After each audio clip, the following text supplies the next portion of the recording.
It took exactly 47 seconds for the room to shift from rigid political theater to something quieter, sharper, irreversible. In those seconds, Governor Abbott's defense of his emergency security bill fractured under a single line of questioning from Representative Jasmine Crockett, leaving the chamber suspended in stunned, fluorescent silence. The chamber lights hummed with their usual indifference, fluorescent, unwavering, almost confrontational in their brightness. Before anyone spoke, before the microphones were powered and the stenographers rested their fingers over the keys, the room carried the static weight of anticipation.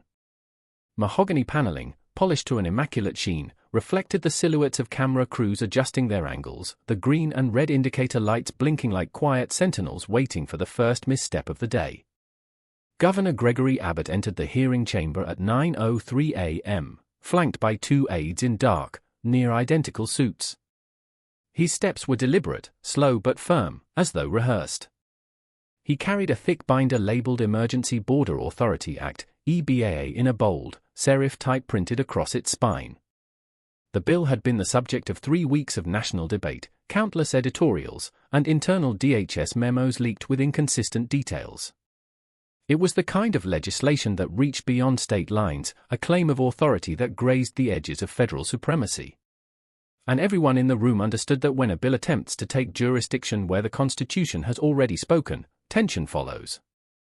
Representative Jasmine Crockett sat 4 seats down from the chairman's position, her posture austere, her focus unwavering. She had arrived early, a full 50 minutes before the hearing's scheduled start, and had spent the time reviewing a collection of documents under the pale white glow of a desk lamp clipped discreetly to her binder. Her assistants had placed 3 distinct folders before her: budget variances, operational directives, and constitutional conflicts. She moved through each with cold precision, marking quiet notations in the margins with a fine, black pen that never once trembled. Outside the glass panels that formed the chamber's rear wall, reporters gathered behind velvet ropes. Their muffled conversations rose and fell like the ebb of a distant tide, fragments of speculation, whispered predictions, and the unmistakable cadence of media waiting for a fracture moment. An intern walked briskly through the aisle distributing hearing schedules, her flats tapping softly against the marble floor.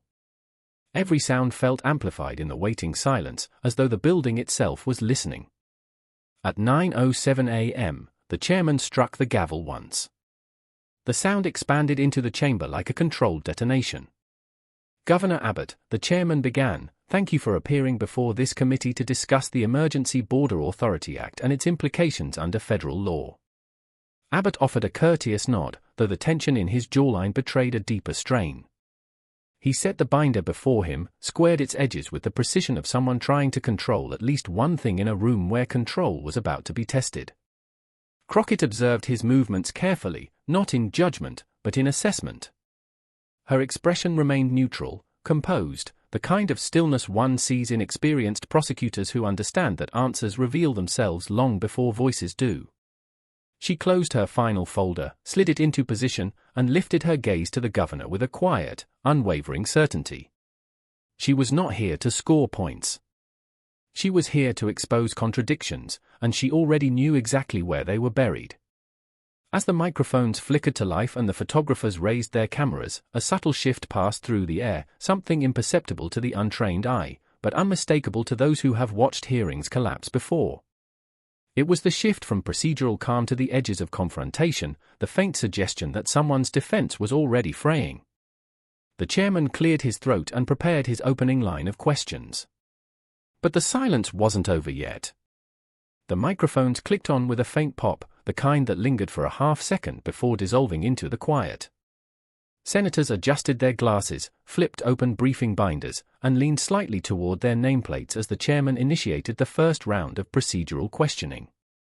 It began, as these hearings always did, with establishing the record, dates, signatures, statutory citations. But beneath the calm rhythm lay a methodical tightening, a slow encirclement. "Governor Abbott," Senator Howland began, his tone measured, almost surgical. "For clarity, under which federal statute do you claim concurrent authority to deploy cross-jurisdictional enforcement units in the 73-mile zone referenced in Section 4 of your bill?" Abbott cleared his throat. "Senator, the state has inherent police powers." Howland interrupted gently. We're discussing federal border jurisdiction, Governor. Not general police powers. Please specify the statute. A pause. Abbott shifted in his chair, his fingers tapping once against the binder. Title 8 provisions allow, under emergency conditions, states to provide assistance to federal agencies. How so? Howland pressed. Which subsection? Abbott inhaled, steadying himself. I'd have to reference. That's all right, Howland said, though the slight downturn of his mouth suggested it wasn't. He made a brief notation in the margin of his briefing document. We'll return to that. Camera shutters cracked softly, a syncopated accompaniment to Abbott's stiffening posture. Senator Latimer followed, her voice carrying a quieter intensity. Governor, Section 12 of your bill reallocates funds initially appropriated under the Texas Public Safety Allocation Act. Did your office seek a federal waiver before redirecting those funds toward joint intelligence operations? Abbott straightened. Senator, the reallocation was internal. State funds. But the intelligence sharing component crosses into federal surveillance activity, Latimer said, which is governed under the Foreign Intelligence Surveillance Act, including 702. Did your office secure clearance from the Department of Justice or the Office of the Director of National Intelligence? Abbott hesitated again. His aides exchanged a brief, nervous glance. To my understanding, he said, the operations were advisory, not surveillance-based. Latimer slid a document forward with a single finger. According to this March 17 directive from your office, the task force was instructed to engage in real-time, pattern-based vetting of cross-border communications. That constitutes surveillance under DOJ guidance. The room grew a shade quieter. It wasn't silence, silence was too soft a word. This was something suspended, a moment held aloft. Abbott opened his mouth slightly, then closed it again. He reached for a glass of water but paused, hand hovering for a beat before pulling it back. Representative Jasmine Crockett had not yet spoken. Instead, she studied Abbott's reactions with the stillness of someone counting each shift in his breathing. Her notes remained untouched. She wasn't here to warm up. She was waiting for the moment when the room had gently eroded his confidence just enough, when the veneer of certainty began to thin. The chairman resumed. Governor, for the committee's record, can you confirm whether any portion of Section 9, regarding interstate detainment authority, was reviewed by a constitutional advisor? Abbott attempted a faint smile. We consulted General Counsel. General Counsel is not a constitutional advisor, the chairman corrected softly. Was the provision vetted for potential conflicts with the Due Process Clause of the 14th Amendment? Abbott blinked. Once. Twice. I believe so. You believe, the chairman repeated, writing another note. Behind him, Crockett finally lifted her pen. One slow, deliberate motion. Abbott saw it. And something in his expression faltered. The legal tension in the room no longer felt like a rising action. It felt like the slow closing of a door. And the questions were only just beginning. By the time the second hour began, the air inside the chamber had grown noticeably denser, an unspoken acknowledgement that the hearing had shifted from polite inquiry to a slow unearthing. The early questions had done their work, the room now recognized the pattern. Every answer the governor had offered had been just precise enough to sound official, yet vague enough to invite doubt. And that doubt, like a quiet instrument, was beginning to play. Representative Jasmine Crockett adjusted the stack of folders beside her. She did not touch them. She simply aligned their edges with a calm, deliberate motion that carried more weight than words. Across the table, Abbott noticed the gesture, and for a fraction of a second, a flicker crossed his expression, uncertainty, or perhaps anticipation of something he hoped wouldn't come. Senator Howland reopened the discussion with a thin packet of pages. Governor, the committee has obtained internal communications from your office dated between February 12 and April 3 of this year. They concern early drafts of the Emergency Border Authority Act. He slid the packet toward the governor. In those drafts, Section 9, your interstate detainment clause, was described as legally untested and operationally hazardous. Can you explain why that language was omitted in your final submission to the legislature? Abbott frowned. Senator, drafts often contain exploratory language. Exploratory, Howland repeated, though without agreement. But Governor, this specific warning appears in 4 separate memos. All 4 were authored by your legal operations team. And all 4 were removed. Abbott flipped a page, his thumb hesitating as he reached a notation marked in bold, conflicts with due process. Risk of violating 14th Amendment procedural protections. Recommended removal. A thin film of perspiration began to form along his hairline, barely perceptible but undeniably present. Senator Latimer took over. Governor, Section 4 of your bill allocates authority for joint data collection patrols between state troopers and private security contractors. Under federal law, specifically under 18 U.S.C. Section 2702 and related privacy statutes, private entities participating in law enforcement data collection must be federally cleared and audited. She lifted a single sheet. Yet according to this contracting order dated March 9, your office authorized a private firm to conduct live data sweeps without DOJ notification. Abbott leaned back. Senator, that firm was operating under state contract. Latimer cut gently but firmly. State contracts do not override federal privacy law. A quiet gasp spread through the back rows where reporters stood shoulder to shoulder. Pen tips hit notepads. Keyboards clacked. Crockett finally moved, not toward her folders, but toward her microphone. She pressed the button once, and the red indicator light glowed with a soft, almost theatrical precision. Governor, she said, her voice even, unhurried. Could you clarify something for me? The words landed with the weight of a shift in narrative rhythm. Slow. Intentional. Foreboding. Abbott's posture stiffened.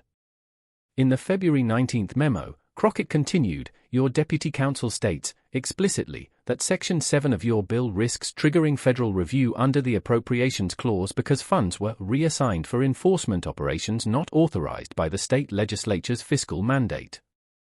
She paused. The silence tightened. Governor, can you explain why your office reassigned funds without a statutory basis? Abbott opened his mouth. No words followed. Governor, she repeated, the memo uses the phrase statutory vacuum. That is not a phrase counsel uses lightly. Nor is it one that occurs by accident. Abbott swallowed. The microphones picked up the faint, amplified click of his throat tightening. Crockett leaned a fraction closer. Did you approve the reallocation personally? The governor shifted, his chair creaking softly. Representative, I. But she didn't press further. Not yet. She let the unfinished answer hang, suspended like a chandelier missing the chain that holds it. For the first time, Abbott seemed to recognize that this wasn't a debate over policy preferences. It was an excavation into the internal workings of his own office, memos, omissions, silent approvals. The kind of documents that did not lie. And Crockett had only asked her first question. The real unraveling had not yet begun. The clock above the chamber doors read 11:42 a.m. when Representative Jasmine Crockett leaned forward, placed both hands atop the binder of constitutional assessments, and exhaled once, silent, controlled. The moment did not announce itself.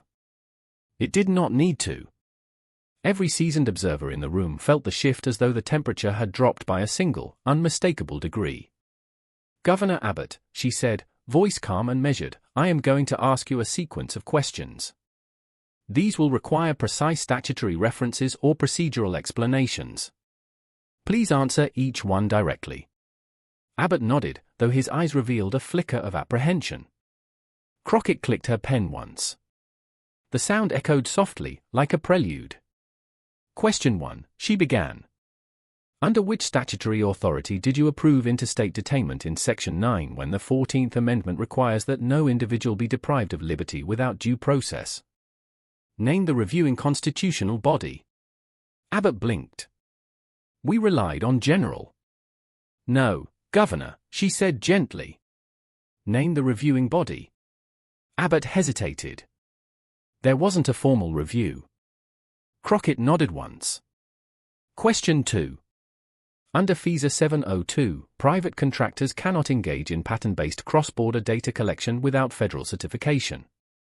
Which certification number was issued to the contractor contracted on March 9? Abbott's lips parted. No sound emerged. Governor? I was told the contractor had prior clearance. By whom? And provide the clearance identifier. Abbott searched his binder with a frantic, page-fluttering motion. Nothing. Crockett continued, her voice unwavering. Question 3. Did you personally authorize the internal budget shift documented in the February 19 memo, despite counsel labeling the fiscal basis as a statutory vacuum? Yes or no? A bead of sweat rolled from Abbott's temple to his cheek. Representative? I believe the reallocation was permissible under emergency authority. There is no emergency authority permitting unilateral reallocation of state-appropriated funds without legislative authorization. So again, yes or no? Abbott swallowed. Yes. Crockett's expression didn't change. She simply advanced. Question 4. Are you aware that bypassing legislative authorization for fund reallocation violates the Appropriations Clause as interpreted in multiple federal rulings, including Clinton v. City of New York? Abbott forced air into his lungs. I don't recall the specifics of the ruling. Crockett didn't look away. Governor, that ruling established that executives cannot unilaterally amend fiscal directives. That is a fundamental limitation of executive power. You claimed, before this committee, that all fiscal shifts were lawful. So I ask again, were you aware of the ruling's implications? Abbott's voice cracked. I was not fully briefed. And then it happened, quietly, devastatingly. The cameras zoomed in. The room grew impossibly still. The clerk's fingers froze over her keyboard. 47 seconds. Abbott looked down at his binder, then up at Crockett, then down again. His breathing shortened. His hands trembled, just enough for the microphones to pick up the faint rustle of paper. 47 seconds where no explanation surfaced, no statutory reference arrived, no constitutional justification materialized. 47 seconds where the governor of Texas could not defend the legality of the very bill he had demanded national attention for. In those seconds, Crockett said nothing. She did not press. She simply allowed the silence to illuminate what words could not. Only when the chairman shifted uncomfortably did she speak again. Governor Abbott, she said softly, almost with pity, this committee cannot interpret silence as compliance with constitutional limits. A flash erupted from the press gallery. Another followed. And silence reclaimed the room once more. But the collapse was only the beginning. The footage traveled faster than the committee clerk's transcription. By 12:06 p.m., the 47 seconds had already broken free of the hearing chamber, carried outward through live feeds, clipped broadcasts, and the rapid churn of newsroom editors who recognized a moment that required no embellishment. Silence, after all, needs no commentary. It is its own indictment. In Washington, the first broadcast alert came from a national political desk with a simple headline, Governor falters under constitutional questioning. Within minutes, every major network followed. Screens across the country split into panels, Abbott's tightened jaw, Crockett's calm expression, the unmoving microphones, the time-coded replay of the moment the governor's confidence collapsed. On Capitol Hill, journalists congregated near the marble steps, voices low, almost reverent. They spoke about the hearing the way reporters once described historic trials, measured, precise, aware they were chronicling something that would not dissipate by evening. One anchor opened her segment with a stark assessment. Constitutional scholars are already calling today's exchange the most devastating oversight breakdown since Watergate. Not because of political drama, but because for 47 seconds, the governor failed to articulate a single legal basis for the central powers in his own bill.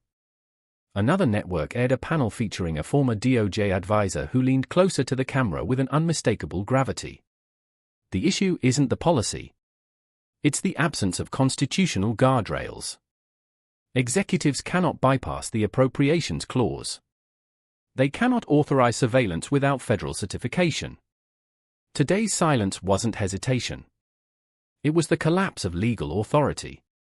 Clips replayed endlessly. They showed Abbott's attempt to turn a page, the half-formed syllable that never evolved into an answer, the way his left hand trembled against the binder's spine. Analysts slowed the footage to highlight the precise moment his posture shifted from defensive confidence to exposed uncertainty. Across Texas, reactions fractured along familiar lines, but even longtime supporters expressed unease. One local commentator spoke cautiously. Governor Abbott has faced tough hearings before. But this wasn't politics. This was constitutional law. And the law doesn't bend. Within state agencies, emails circulated with subject lines that carried no ornamentation: review EBAA compliance exposure, prepare for federal inquiry, potential DOJ oversight. Administrative staffers whispered in hallways, attempting to project neutrality while sensing a tide turning beneath them. At the Department of Justice, a team of career attorneys gathered quietly in a fifth-floor conference room. They did not schedule a formal review. They simply watched the footage twice, took notes, and left the room in silence, each carrying the unmistakable recognition that their workload was about to change. Crockett returned to her office shortly after the hearing recessed. The hallway outside her door was already filled with reporters calling her name, but she stepped past them without breaking stride. Inside, she closed the door, set her binder on her desk, and stood for a moment in the stillness. The weight of what had unfolded was not triumphant, it was somber, rooted in the sober knowledge that exposing a constitutional fault line carries consequences beyond a political moment. Abbott, meanwhile, retreated to a private conference room 2 floors below the chamber. His aides spoke in hushed, hurried sentences, suggesting talking points, proposing statements, searching for a narrative that could contain what had already escaped them. Abbott remained seated, staring at the binder he had opened repeatedly, as though an answer might finally reveal itself between the margins. But the binder remained silent. And so did he. Outside, cameras continued rolling. Because the country understood something fundamental. 47 seconds is not long. But in governance, it is long enough to change everything. And the fallout had only begun. By noon, the clip had already escaped the chamber. 47 seconds, clean, unedited, circulated across every newsroom in the country. What had begun as a routine congressional hearing had crystallized into a single, devastating moment of executive unraveling. The footage spread with the velocity of crisis, sharp, unadorned, impossible to misinterpret. The first broadcast came from a small DC station. Then national outlets followed, each replaying the sequence with hushed voices and widened eyes. In one of the most stunning breakdowns in recent memory, a CNN anchor declared, her tone somewhere between astonishment and gravity, Governor Abbott was unable to answer for basic statutory questions regarding the legality of his own bill. MSNBC aired a split-screen analysis. On one side, Abbott's frozen expression. On the other, a constitutional scholar from Georgetown. This is a textbook failure of executive responsibility, the scholar explained. He admitted, on record, to reallocating funds without legislative approval. That alone triggers both state and federal review. But the deeper problem is that he could not identify a single statutory basis for the most controversial sections of his own act. That is not political disagreement. That is a collapse of legal understanding. Fox News tackled the moment with a more cautious tone, focusing on procedural missteps. But even their analysts could not ignore the implications. For 47 seconds, one commentator admitted, the governor appeared unaware of the constitutional limits he had cited for months. That kind of silence is politically damaging, whether you support the bill or not. Online, the reaction accelerated. Clips were slowed to half speed. Captions highlighted each pause, each tremor, each unanswered question. Legal communities on social platforms broke down the implications line by line, citing case law, statutory definitions, and appropriations precedents. Former DOJ officials weighed in, some with visible discomfort. This isn't about ideology, one wrote. It's about competency. Inside state offices back in Austin, staffers scrambled for statements, clarification, or at least an internal narrative that could stabilize the moment. Drafts were written, revised, discarded. Every version felt thin. Meanwhile, in the Department of Justice's Office of Legislative Affairs, a quiet but unmistakable request was initiated, a preliminary review of the Emergency Border Authority Act's federal conflicts. Nothing public. Nothing alarming. Just the first procedural step in what might become a full legal inquiry. Representative Jasmine Crockett remained silent publicly.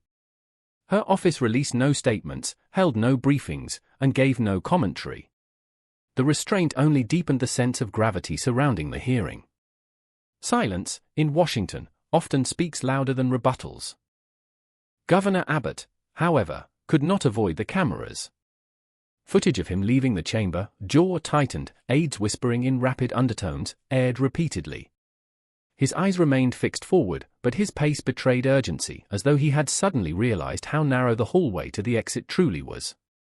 Networks debated not whether he had made an error, but whether the error was survivable. Constitutional scholars are calling it the most devastating Senate takedown since Watergate, one veteran journalist remarked. Not because of the confrontation itself, but because of what it revealed, an executive who did not understand the boundary lines he crossed. The 47 seconds became a metric, a reference point, a shorthand for collapse.